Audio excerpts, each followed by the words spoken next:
अस्सलाम वालेकुम dear students, क्या हाल चाल है? खैरियत से हैं? मैं साबिर हुसैन। आप लोग मुझे एबिलिटी के पॉइंट ऑफ व्यू से जानते भी हैं ऑलरेडी। कल एडीएफआईए का पेपर हुआ है। अभी आप लोगों ने बैच 1 के सॉल्यूशंस अभी आप लोगों ने देखे होंगे। बैच 2 के सॉल्यूशंस अभी आप लोगों से इंशाल्लाह डिस्कस करते हैं। एक क्वेश्चन आया था 53 नंबर, इसको भी हम लोग देखते हैं। 53 नंबर में उसने कहा था √64 और इसके ऊपर एक इसका क्यूब रूट भी एक डाला हुआ था। अब सबसे पहले अब हम लोग क्या करेंगे, इसमें हम लोग इसको x के रेलेवेंट हम लोग इसको लेट करते हैं कि ये जो वैल्यू जो आ रही है ना, ये x के रेलेवेंट आ रही है क्यूब रूट और ये square is equal to x के इक्वल है। सबसे पहले अब इस क्यूब रूट को खत्म करने के लिए हम क्या करेंगे, हम इस अंडर रूट का क्यूब रूट का हम लोग लेंगे क्यूब और इधर भी हम लोग इसका लेंगे क्यूब। ठीक है, ये हम लोगों ने इसका क्यूब ले लिया। अब क्यूब रूट को खत्म करने के लिए हम लोग क्यूब लेते हैं। ये अच्छा इसका क्यूब आ गया, ये क्यूब और ये क्यूब रूट खत्म हो जाएगा। ये आपके पास रह जाएगा √64 इक्वल टू एक्स क्यूब। अब इस अंडर रूट को कैसे खत्म करेंगे, आप लोग दोनों तरफ स्क्वायर लेंगे, इसका भी स्क्वायर इसका भी स्क्वायर, तो ये खत्म होके 64 इक्वल टू आ गया एक्स की पावर 6। अब आप लोगों के पास बन गया एक्स की पावर 6 इज इक्वल टू 64। अब आप इसको यूनिट्स को आप सेम कर लो। x की पावर 6 इज इक्वल टू 64 को हम क्या लिखेंगे, 2 की पावर 6। सेम हो गए, x इज इक्वल टू 2। ये आप लोगों का अलजेब्रा में ऑलरेडी मैंने आपको पढ़ाया भी हुआ, आप लोग मेरे स्टडी मटेरियल में देख सकते हैं। ये बहरहाल ये आप लोगों का एक क्वेश्चन था। ठीक है जी, ओके हो गया। अच्छा, उसके बाद हम लोग चलते हैं जी नेक्स्ट क्वेश्चन की तरफ, जो कि हमारे पास था 54 नंबर। ये है एज प्रॉब्लम वाला क्वेश्चन है, बड़ा ही आसान सा सवाल है, कोई इसमें टेक्निकल पॉइंट नहीं है। 54 में कहता है, इसमें मैं क्वेश्चन में पढ़ता हूँ। क्वेश्चन है जी कि at present the age of Ali is x-10। अगर अली की एट दिस टाइम अगर एज अगर देखी जाए तो वो x-10 है। बड़ा आसान सा क्वेश्चन है। फिर कहता है कि 12 साल के बाद उसकी एज क्या होगी। अब आप इसमें 12 साल आप इसमें ऐड कर दो, x-10 + 12, तो ये आप लोगों का एक बड़ा आसान सा क्वेश्चन उसने दिया था। x + 2 आपका राइट आंसर। ये इसकी ऑप्शन है जी, ए ऑप्शन आप लोगों की राइट ऑप्शन है। ठीक है जी, ओके। अच्छा जी, उसके बाद है जी एक आप लोगों का 55 नंबर एक क्वेश्चन था। ये था जी, अच्छा इसको मैं नेक्स्ट पेज पे आप लोगों को मैं करवाता हूँ, क्योंकि ये थोड़ा सा लेंथी क्वेश्चन है। नेक्स्ट पेज पे हम लोग चलते हैं। इसमें ये कह रहा था कि 55 नंबर है कि 4/3 मल्टीप्लाइड 10x-4 और -8 इक्वल टू 0। अब आप क्या करें, 4/3 मल्टीप्लाइड, ब्रैकेट लगाने की जरूरत नहीं है, वैसे ही आपको इसको लिख लें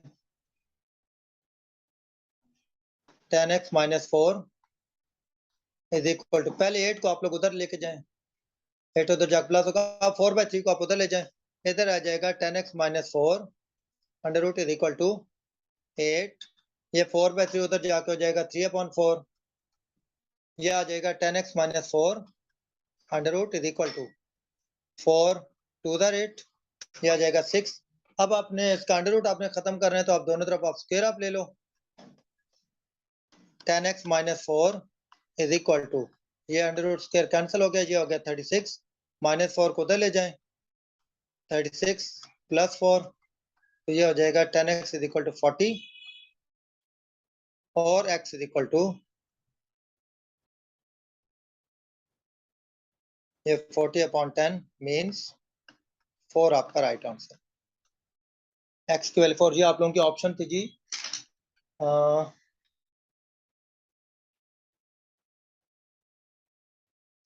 ये क्वेश्चन इसके ऑप्शन, हाँ इसके ऑप्शन आप लोगों के 4 आपकी राइट ऑप्शन थी।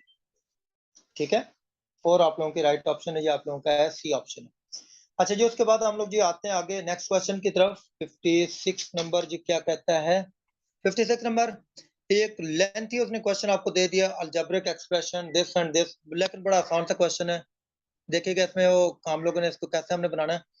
कहता है the algebraic expression of word expression subtract 8 times of the number B. 8 times of number B मतलब 8b। एक नंबर बी है, बी का 8 गुना मतलब 8b। कहता है सब्ट्रैक्ट, इसको आप सब्ट्रैक्ट अप करो किस में से? From the 10 time of number C. एक नंबर का 10 टाइम, सी का 10 टाइम, सी का 10 टाइम मींस 10c। कहता है इसको इसमें से माइनस करो, तो इसका मतलब क्या है? 10c minus 8b। लेकिन आसान सा क्वेश्चन है, मुश्किल नहीं है। वो ये कहता है कि एक नंबर बी है, उसका 8 टाइम्स को माइनस करो इसमें से सी के 10 टाइम में से, यानी कि 10c में से 8 भी आप माइनस करो। तो ये आप लोगों की ऑप्शन जो है, ये आपकी सी ऑप्शन आप लोगों की राइट ऑप्शन। ठीक है, ये आप लोगों का ओके आंसर था। अच्छा, उसके बाद 57 जी, 57 लेंथी क्वेश्चन है, इसको हम लोग थोड़ा सा सेपरेटली हम इसको सॉल्व करते हैं ना। 57 में क्या है, इसको पहले हम लोग लिख लेते हैं। 57 इसको हम लोग अलग से सेपरेट हम लोग पेज पे हम लोग सॉल्व करेंगे।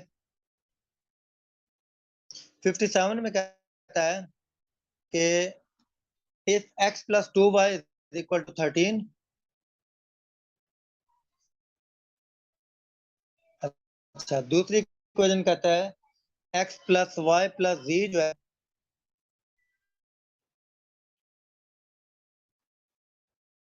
ये इक्वल टू है 12 के, ये दूसरी इक्वेशन है। और तीसरी इक्वेशन कहता है 2y प्लस z है इज इक्वल टू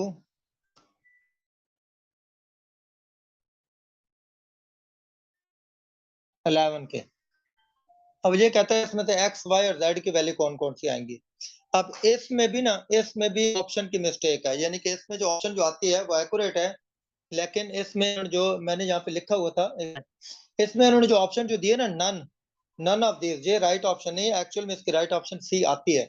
मैं भी आप लोगों को इसको सॉल्व करके बताता हूँ कि इसमें कैसे राइट ऑप्शन आप लोगों की आती है। अब आप लोग क्या करें कि आपके पास x plus 2y is equal to 13। अब यहाँ से तो 2y का आपको वैल्यू आती है, 2y is equal to 11 minus, ये आपके पास, आप ये वाली वैल्यू यहाँ पे आप पुट करें ना, आपके पास x की वैल्यू आ जाएगी z की फॉर्म में। ठीक है, ये कैसे आएगी ये देखिएगा। x प्लस ये 2y की वैल्यू पुट करता हूँ, 11 माइनस इज इक्वल टू 13।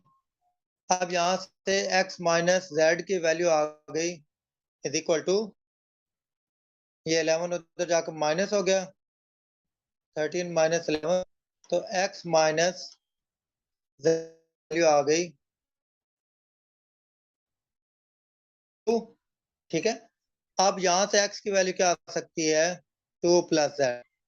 ये आपके पास एक जो वैल्यू जो आ गई वो x की वैल्यू आ गई, x is equal to 2 plus z। ठीक है, अब ये देखें, अगर मैं इसको भी यहाँ पे पुट कर दूं, x को भी, अगर मैं y वाली वैल्यू यहाँ से अगर मैं निकालू, y की वैल्यू क्या आती है जी? आती है z 11 माइनस z अपॉन 2।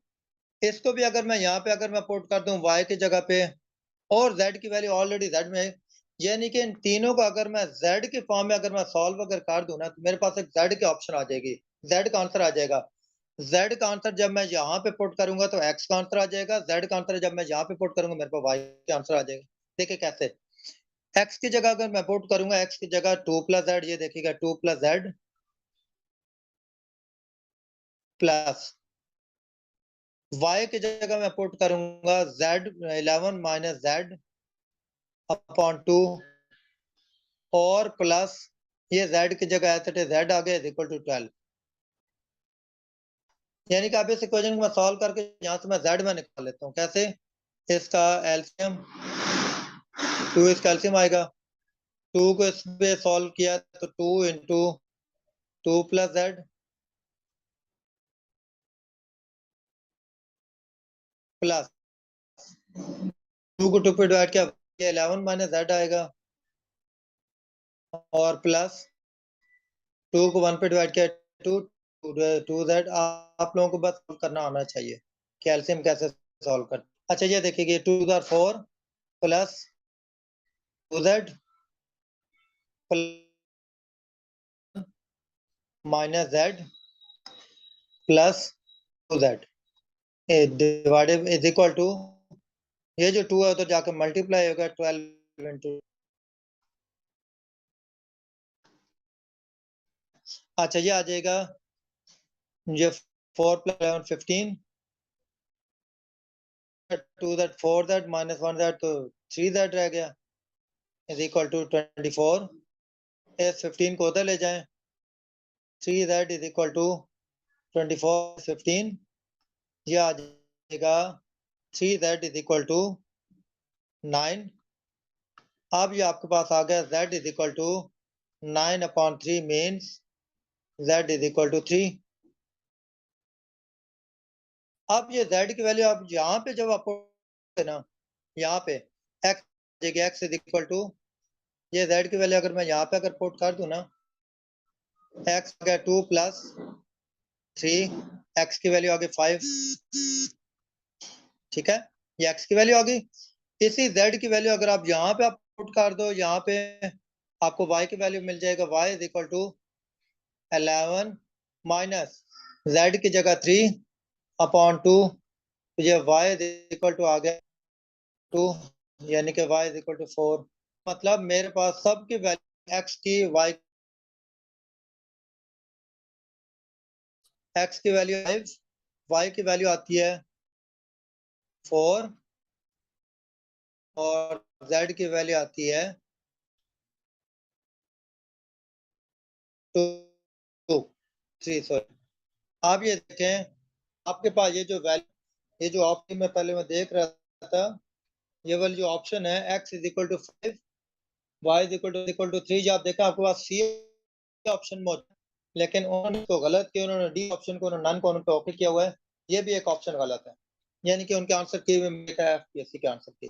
ठीक हो गया, आई होप तो आपको समझ आई हो। इसके बाद अब ये स्टार्ट हो रहे हैं ना, ये अब आपके स्टार अरिथमेटिक प्रोग्रेशन के, जैसे बैच 1 में करवाया था, इसमें अब आप लोगों के अरिथमेटिक प्रोग्रेशन के इसमें 4 से 5 इसमें क्वेश्चन आए हुए हैं।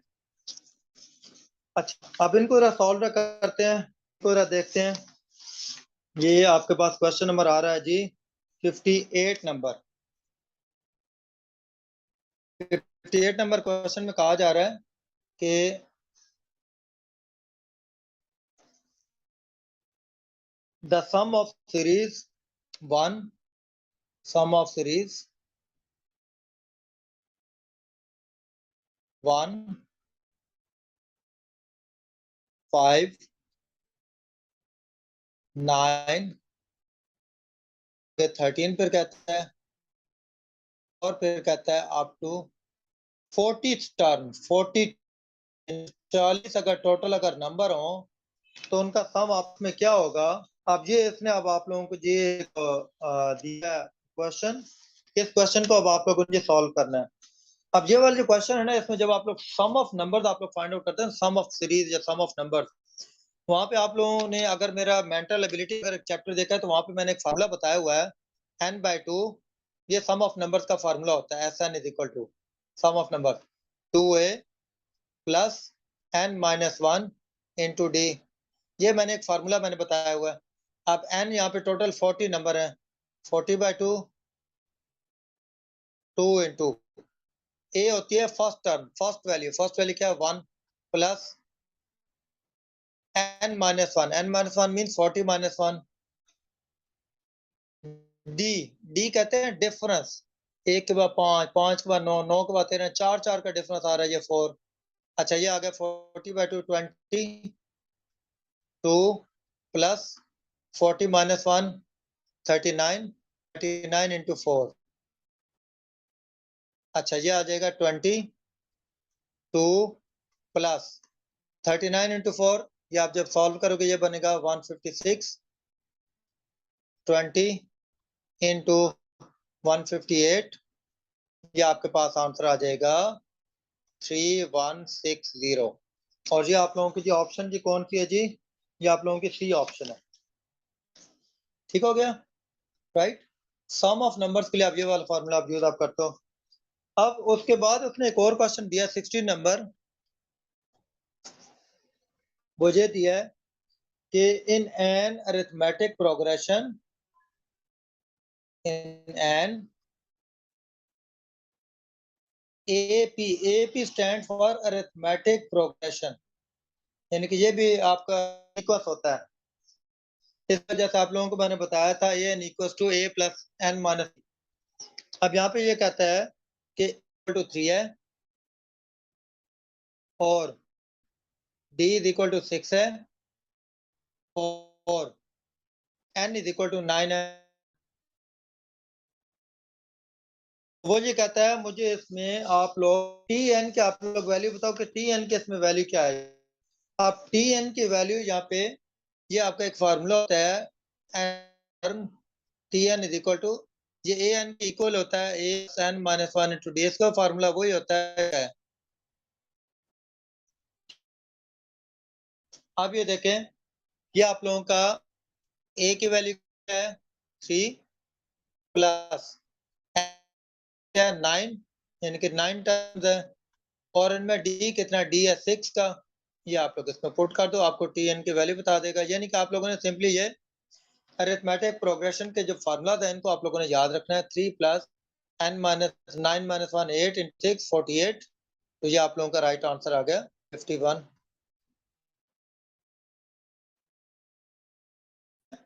आप लोगों का 60 नंबर क्वेश्चन था। अच्छा, उसके बाद ये 61 में कहता है, हाँ जी, अब ये क्वेश्चन थोड़ा समझने वाला है, ये आप लोगों के लिए टोटली एक न्यू क्वेश्चन होगा। ये जो क्वेश्चन कहता है कि the pth term of an arithmetic progression is Q. 61 number question है। The pth term of an arithmetic progression is q and qth term of is p। अब pth टर्म वो कह रहा है q और qth टर्म वो कह रहा है p, यानी कि अगर मेरे पास जो a n का फार्मूला होता है ना, अभी a n की जगह p है, यानी कि p टर्म जो है वो q के बराबर है, जबकि qth जो टर्म है वो p के बराबर है। ठीक है, यानी कि मेरे पास फार्मूला होता है ना A N is equal to A plus N minus one into D, ये मेरे पास फार्मूला होता है ना, N minus one into D. तो अब मेरे पास ए एन के बजाय ए पी है, ये ए पी है ए प्लस, अब यहाँ पे जो एन आ रहा है एन की जगह मैं पी लिखूंगा, पी माइनस वन, क्योंकि एन की जगह पी है तो ये A plus P minus one into D. ये किसके बराबर है, ये बराबर है क्यू के, यानी कि एक्चुअल में ये क्यू के बराबर है ये। इसी तरह ये जो है ए क्यू है, अब मैं इसको डायरेक्ट में लिख देता हूँ, ये होगा A one A plus Q minus one into D, ये है जी एक्चुअल में ये पी के बराबर है। ठीक है, अच्छा ये इक्वेशन वन। अब मैं इसको इक्वेशन अगर मैं बनाऊं तो ये क्या बनेगी, ए प्लस, अगर डी को मैं अंदर मल्टीप्लाई करूं तो ये P D minus D is equal to Q. Question थोड़ा सा लेंथी है। ये कहता है ए प्लस, इसको अगर मैं मल्टीप्लाई करूं Q D minus D is equal to P, equation one. Equation two, अब हम लोग क्या करते हैं अरिथमेटिक प्रोग्रेशन में, सबसे पहले हम इनकी डी की वैल्यू हम लोग डालते हैं, क्योंकि डी की वैल्यू हमारे पास नहीं है। हम इनको आपस में माइनस करेंगे, पी माइनस क्यू अगर हम करें पी माइनस क्यू, तो ये किसकी आएगा, ये पी की value A plus Q minus D, और क्यू की वैल्यू क्या है, A plus P D minus D. आपको पता है जब माइनस अब करते हैं तो निचले साइन चेंज हो जाते हैं, ये कैंसिल, ये भी कैंसिल, तो ये मेरे पास P माइनस क्यू इक्वल आ गया, ये आ गया Q D minus P D. अब अगर आप इसमें से डी आप कम, तो ये अंदर बचे into minus P, is equal to P minus. अब ये डी की वैल्यू आप निकाल सकते हो, यहाँ पे पी माइनस क्यू है, यहाँ क्यू माइनस पी है, तो इसका मतलब अगर इसमें से -1 अगर मैं कॉमन लूं ना, लिख सकता हूँ -1 इंटू, इसको मैं लिख सकता हूँ क्यू माइनस पी, क्योंकि -1 मैंने कॉमन लिया, -1 मल्टीप्लाई करो, ये वही बना P minus Q equal two into Q minus. अब मैंने -1 कॉमन क्यों लिया कि ताकि ये दोनों सेम हो जाए, ये इधर ड्रॉप और डिवाइड होगा, तो ये आ जाए पी अपॉन ये P is equal to D की वैल्यू आ गई मेरे पास -1, डी इज इक्वल टू आ गया -1। अब ये जो d इज इक्वल टू -1 आया ना, यानी कि आप असल में मुझे ना चाहिए होता है a की वैल्यू चाहिए, n की वैल्यू, d की वैल्यू, मुझे d की वैल्यू तो मेरे पास आ गई है, ठीक है। अब ये d की वैल्यू किसी भी एक इक्वेशन तो मेरे पास a की वैल्यू किसी भी एक इक्वेशन की हम यहाँ पे पुट करते हैं 1 में, बस a की वैल्यू आ जाएगी a प्लस, अब ये देखिएगा a p 2 की जगह 1 और -2 इज इक्वल टू, या आपके पास क्यू, तो यहाँ पे क्या आ जाएगी, अब ये अब आप लोगों के पास वैल्यू जो आ जाएगी, यहाँ पे हमारे पास कोई मिस्टेक तो नहीं हो रही, क्यू इज इक्वल टू, अच्छा चले वो क्यू, इसको हम लोग इधर हम लोग फिर ले आएंगे, Q is equal to D की वैल्यू हम लोग ने की ए प्लस माइनस डी, यहाँ पे अब हमसे अब गलती हुई है, यहाँ पे पी डी माइनस डी है, यहाँ पे मैं भी कहूँ यहाँ पे हमारे पास मिस्टेक हो रही है, तो -1 आएगा, 1 मिनट, यहाँ पे हमारी मिस्टेक ये क्लियर था कि ताकि हमारे लिए कोई प्रॉब्लम ना हो, माइनस इंटू -1, ये देख ठीक है, यहाँ पे माइनस डी है, A plus P D minus D है यहाँ पे। अच्छा but A minus P minus minus +1 is equal to, अब यहाँ पे अब आप ए की वैल्यू क्या आएगी, ए इज इक्वल टू पी, उधर पी प्लस क्यू -1, अब की वैल्यू भी आ गई, आपके पास डी की वैल्यू भी आ गई, अब वो कहे मुझे P प्लस क्यू टर्म बताओ, P प्लस क्यू की वैल्यू दी, हमारे पास फार्मूला जो होता है ना, वो होता है ए एन वाला, अब ए एन की जगह में रखना है ए एन की जगह P प्लस क्यू, वो कहता है मुझे P प्लस क्यू टर्म बताओ, तो यहाँ पे ए प्लस n-1 की जगह n की जगह आ जाए P प्लस क्यू मान इंटू डी। अब n की वैल्यू नोट करता हूँ, a की वैल्यू क्या है, a की वैल्यू है P plus Q minus plus A P plus 1 D, D क्या है -1, ये इसके साथ मल्टीप्लाई है। अब ये एक्चुअल में इसका क्वेश्चन ये था कि भाई मुझे बताओ कि P प्लस क्यू की टर्म किसकी इक्वल आएगी, तो एक्चुअल में ये अब आपके इक्वल आएगी कैसे, ये प्लस क्यू माइनस, ये माइनस होगा -P माइनस होगा -Q माइनस, जब इससे तरफ होगा तो ये देखो ये सारे के सारे -1 cancel, plus Q minus Q cancel, plus P minus P cancel, तो ये इक्वल टू 0 के इक्वल बचता है, यानी कि जो P प्लस की जो टर्म है वो किस के इक्वल है, एक्चुअल में 0 के इक्वल है, ठीक है, ए ऑफ P प्लस Q जो टर्म है ये एक्चुअल में 0 के इक्वल है। क्वेश्चन थोड़ा सा लेंथी था, इसने काफी आप लोगों का वो लोगों का खाया होगा, अगर जिसने किसी ने किया, मोस्टली मोस्टली स्टूडेंट्स ने तो ये क्वेश्चन था, क्योंकि ये एक नई नई टर्म थी, और ये हमेशा मैं आप लोगों को मैं बताता रहता हूँ कि FPSC जो है कोर्स आउटलाइन से एविएट कर जाता है। अब कोर्स आउटलाइन में लिखा हुआ है ये प्रोग्रेशन वगैरह, बहरहाल ये उसने एक क्वेश्चन दिया था, ये आपके लिए डिफरेंट था। नेक्स्ट क्वेश्चन हम लोग एक देखते हैं, और एक क्वेश्चन आया हुआ था, वो इसी तरह का था कि find N term in an A whose first term is 1 upon n and the last term, इसका क्लियर नहीं है, n क्लियर है, n उसके साथ अगर n स्क्वायर n क्यूब के साथ को सॉल्व अभी वो नहीं हो सकता, यानी कि उसके सही स्टेटमेंट उसकी क्लियर नहीं है, तो हम लोग उससे नेक्स्ट क्वेश्चन की तरफ क्वेश्चन अभी हम लोग उसमें ड्रॉप कर देखनी है। 6 नंबर क्वेश्चन था, बड़ा आसान सा क्वेश्चन दिया हुआ है। 6 नंबर में एक्सप्रेस 1.14 as percent of 1.9। आप इसको 1.9 के परसेंट में आप लोग शो करें कि ये परसेंट में कितना आएगा, तो इसका सिंपल फार्मूला 1.14 डिवाइडेड 1.9 मल्टीप्लाइड 100। अब इसका पोगे ऊपर एंड करोगे, नीचे 100 आएगा, हो गया, आगे 2 डिजिट है ना, तो ये बनेगा 114 into 10 अपॉन 19 into 100 into 100।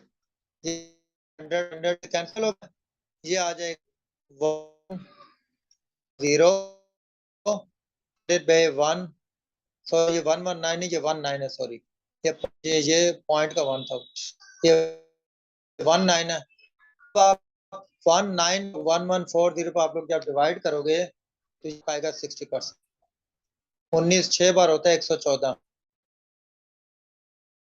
60%। ठीक है, बड़ा आसान सा क्वेश्चन है। अच्छा जी, उसके बाद मैं क्वेश्चन जी देखता हूँ जी 64, इसमें 64 क्वेश्चन जो बड़े आसान क्वेश्चन है, मैं आपको इसका अभी बता देता हूँ सोल्यूशन। बस आपके अरिथमेटिक प्रोग्रेशन के 3-4 question. Population of a town is increased from 175,000 to 62,500। कहता है 1,75,000 से पॉपुलेशन बढ़ के 2,62,500 पे। ठीक है, अब वो ये कहता है कि हम लोग पहले अगर हम लोग इसका डिफरेंस लेना, बड़ी कितनी है, 2,62,000 में से 1,75,000 अगर हम लोग माइनस, तो हमें पता है ये कितनी बड़ी है। ये एक्चुअल में अगर माइनस हम करें तो ये बढ़ती है 87,500, ये इतनी बड़ी है। ठीक है, कहता है कि मुझे बताओ कि उसकी एवरेज इनकम हुई है था 45,000 to 2,000 डेकेड। 1,75,000 से बढ़ 62,000 हो गई 10 सालों में। 10 सालों में यानी कि 87,500 बढ़ी है। तो वो कहता है कि एवरेजली मुझे बताओ कि साल जो बढ़ी है वो कितने परसेंट बढ़ी है। तो अगर इसको मैं 10 करूँ ना, मुझे पता चलेगा हर साल ये 8 लाख, हर साल ये 8,000 पॉपुलेशन बढ़ी, हर साल 8,000 इसमें इजाफा हुआ है। अब ये कितने 8,750 बटन कितनी थी, 1,75,000 जरा 100, तो ये आपका चलेगा टोटल आपका कितने परसेंट आपका जी बनता है 1,75,000। तो ये 2 0 कैंसिल, 1 0 इससे कैंसिल, तो ये आपको 75 175 पे डिवाइड, तो ये आप लोगों की ऑप्शन जी बनती है 5%। इसको जब आप डिवाइड अप करोगे ना इस पे, तो ये आप लोगों का 5 का राइट आंसर है। ठीक है जी, क्लियर। अच्छा जस्ट बस लोगों ने 1 मिनट बाद देने में इसमें चार्जर में लगा लूं, जस्ट 1 मिनट दीजिए, मैं रिकॉर्डिंग में पॉज। जी अस्सलाम वालेकुम, वेलकम बैक। अच्छा जी, नेक्स्ट हमारा जो क्वेश्चन था कि ये भी आप परसेंटेज का क्वेश्चन, परसेंटेज का 1 2 4 क्वेश्चन इकट्ठे उसने परसेंटेज के उसने दे दिए थे। जब दोबारा आते हैं इसी पेज पे, क्वेश्चन था कि 50% more than B, how much percent is B salary less than. ये क्वेश्चन है, इस क्वेश्चन के अंदर मैं आप लोगों को एक छोटा सा आपको फार्मूला मैं बताऊंगा, आप लोगों ने इसके स्टेटमेंट को आप लोगों ने याद रखना है। ये अब जो मेरे जो स्टूडेंट जो देख रहे हैं ना, आप लोगों को पता होगा परसेंटेज के चैप्टर में मैंने आप लोगों को करवाया हुआ और बारहा मैंने आप लोगों को उसका फार्मूला कि अगर एक पहले इतने परसेंट इंक्रीज, अब मैं उसको कितने परसेंट डिक्रीज करूं तो उस वैल्यू पे आ जाऊं। आपको याद होगा परसेंटेज में मैंने आप लोगों नंबर आई थिंक 47 या क्वेश्चन 46 47 या 45 46 47 एक है। अब इसमें भी यही कहता है कि ए की 50% ज्यादा हो गई, ज्यादा है। कहता है कि बी की सैलरी कितने परसेंट, तो इसमें आप लोगों ने एक फार्मूला याद रखना है, increase percent value, increase percent value divided plus increase percent value. ये आप लोगों को शायद फार्मूला आप लोगों को पता होगा, ऑलरेडी मैंने बताया भी है स्टूडेंट्स को कि अगर एक वैल्यू इतने परसेंट इंक्रीज हो फिर हम उसको कितने परसेंट इंक्रीज हम लोग उसको करेंगे। ठीक है, ये पहले कितनी कह रहा है 50%, 50/100 प्लस इंटू 100। अब ये सिंपल सा आप लोगों ने फार्मूला लगाना, आप लोग आंसर आ जाएगा। तो ये आ जाएगा 50/50 ये आप लोग इसको सॉल्व करेंगे। ये आपका आज 0 कैंसल, 5 3 और 3 33.33 33.33 का मतलब ऑप्शन लगी हुई है 33 सी ऑप्शन आप लोगों का राइट ऑप्शन है। तो ये आप लोगों ने फार्मूला है यूज करे और फिर कितने परसेंट दिखती। अब इसमें भी यही सिनेरियो है, एक की सैलरी इतनी परसेंट होता है कि उसकी सैलरी कितने परसेंट लेस है, कम है। तो इसमें सेम वही। नेक्स्ट क्वेश्चन बहुत आसान very simple question. 5% of 5% of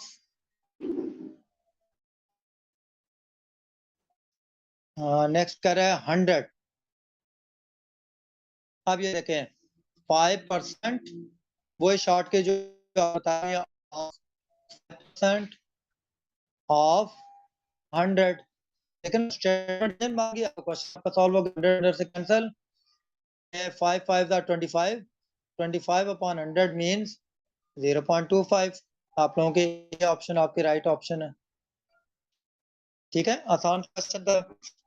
next question, इसकी स्टेटमेंट जो पढ़े तो बड़ा मुश्किल आपको लगेगा, लेकिन आपको मैं इसके शॉर्ट क्वेश्चन बताता हूँ। अल्हम्दुलिल्लाह सच तो पता है, मैं वन पेपर में शॉर्टकट टेक्निक्स में बताता रहता हूँ। इसकी शॉर्टकट टेक्निक क्या है, शॉर्टकट क्या, वो कहता है कि if 20% of N electricity bill is deducted, अगर 20% अगर उस बिल में से अगर डिडक्ट हो गया, उसमें कम हो गया, देन 100 टू बी पेड, लेकिन 100 रुपए अभी भी कहता है बताओ कि बिल की टोटल अमाउंट कितने, टोटल बिल है कितने। अगर हम लोग 20% अगर हम लोग कम, भी हम लोगों ने 100 रुपए उसके अदा कर, जो 100 रुपए हम लोगों ने अदा, ये एक्चुअल में हम लोगों ने 80% अदा। क्यों 80% क्यों? क्योंकि 20% डिडक्ट है। ये मेरे स्टडी मटेरियल में आप देखिएगा, प्रॉफिट ऑफ परसेंटेज का क्वेश्चन नंबर 7 आपको यही मिलेगा। 20% हो गया, अब उसके पास इतनी है, तो अब इसकी इक्वेशन बनेगी ओरिजिनल का 80% जो है वो 100 इक्वल है, यानी कि जो बच गए ना पीछे, जो कि अभी अदा करने हैं, अब अभी हम लोगों ने अदा 80% अभी हमने अदा करने, 20% तो उसमें से डिडक्ट हो गए वो। तो इसको आप लोग निकाल लें, x is equal to, X का मतलब होता है ओरिजिनल वैल्यू, ओरिजिनल जो बिल हमने अदा करना है 100 ये वाला मल्टीप्लाइड, आप ये 80/100 उधर जाके 100/80 हो जाएगा। क्यों?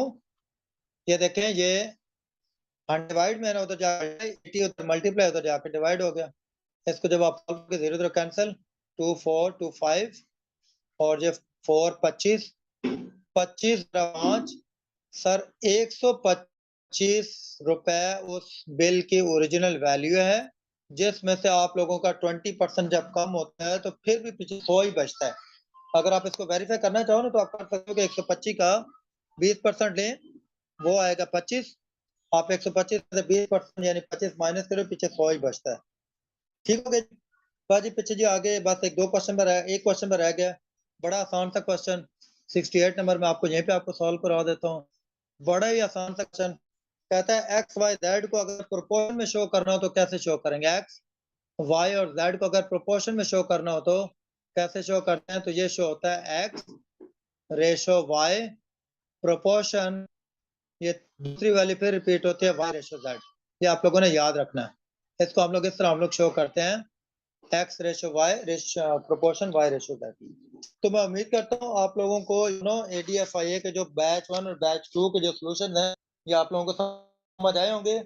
नेक्स्ट जो पेपर जो होंगे इंशाल्लाह आज कल में जो है उसके भी जैसे ही मेरे पास पेपर आपको पता है पेपर्स आपके पास मतलब उनको मिल जाता है जब ये पिक्चर जो वगैरह में शेयर होते हैं, फेसबुक में जब शेयर होते हैं, पेपर मुझे किसी स्टूडेंट के थ्रू अगर मुझे मिला तो इंशाल्लाह तो उसके भी सॉल्यूशन अपलोड कर दिए जाएंगे। All the best for all your students.